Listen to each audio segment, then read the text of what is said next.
Welcome back!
Sort of a muted blue paint color on the base of the belt and then brushed on silver paint on all of the raised portions. I did also go in with some black acrylic paints later just to give it some depth around the edges. If you watched part 1 of this series, you will have seen how I processed all the armor scales, so I just did the same thing here, and then it was time to glue them all down. I did make sure to map it all out first before securing the pieces down just to make sure that it all fit and that the mock-up was right. I didn't show it, but for the back I just did a faux buckle closure and it was actually all just secured with Velcro. And here we have the finished belt! Time for the boots! For the boots I started with this pair that I thrifted that I thought were sort of a good shape and base for Thorin's boots. The Simplicity pattern that I've been working with had a piece for the boot covering, so I used that as a reference and I made a mock-up for the fur wrap. Before attaching the fur, I used watered down acrylics to paint the entirety of the boots to be a bit of a darker brown. I then used my mock-up to cut out the faux fur, stitch it together, and then slide it onto the leg of the boot.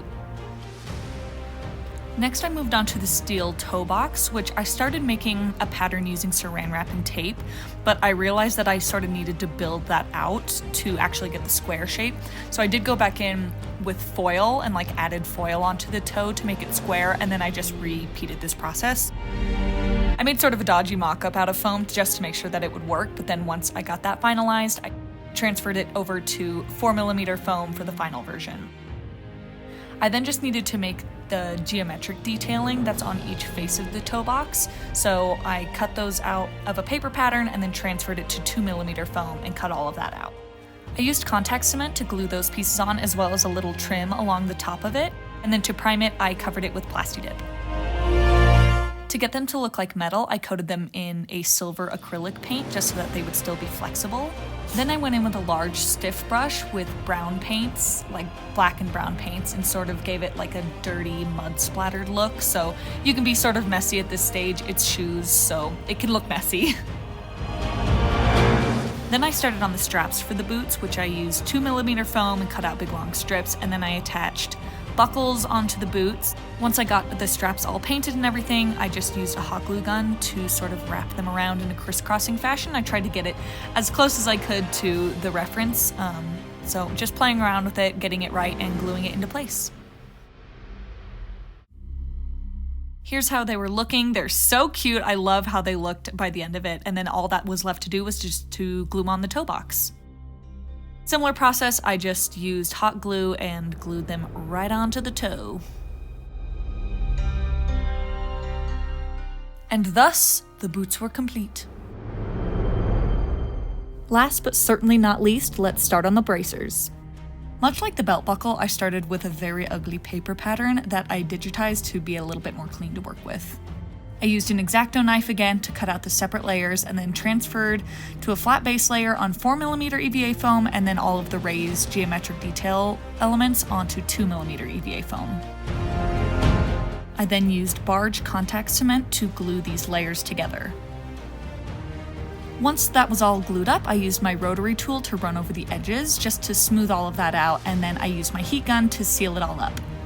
I also used my heat gun to form some curves into it, just so that it fits my arm better and isn't just like a flat piece of foam on my arm.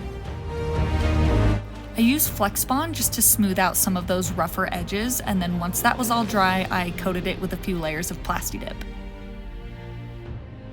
For the base paint, I used a blackish, brownish, gray color for all of like the flat surfaces, but I did go through a few different stages of painting the top blue because it was really hard to get that shade right. It's not quite exact to the reference. I used sort of my own shade that I thought matched my coat better, but I did go back a few times and sort of rework this. So what you're seeing now isn't the finished one, but you get the gist. Next, I started working on the base and the glove portion of the bracer. I'm really not very good at making patterns, so this could probably be a lot better, but this is just what I did. I made a pattern out of paper and then I transferred it onto 2mm EVA foam, and then I had some extra like faux leather laying around that I used to top it all. I used spray glue to connect my foam piece to the faux leather, and then I stitched around the edge of it to attach it. My faux leather wasn't really the right color, so I just went in again with some watered down acrylic paints and made it match the rest of the costume. The gloves could truly be so much better. I really didn't know what I was doing, so they're kind of just like tubes with a thumb hole cut out. So if you make these, please do better than I did because mine are terrible. I then made foam straps and attached buckles, and then I weaved those sort of in and out. There's like slits all around it, and I sort of weaved it all through so that there would be something to wrap around. The final piece was to just glue it all together. This is me putting it on for the first time, and it looked and felt good. This is more of the final finished paint job, and then I locked it all in with another spray of varnish. And that's it! Hopefully this 2-part build will help you with your Thorin cosplay, and if it does help, please tag me on Instagram because I would love to see it. Be sure to check out part 1 if you haven't already, and thank you again for watching. Bye!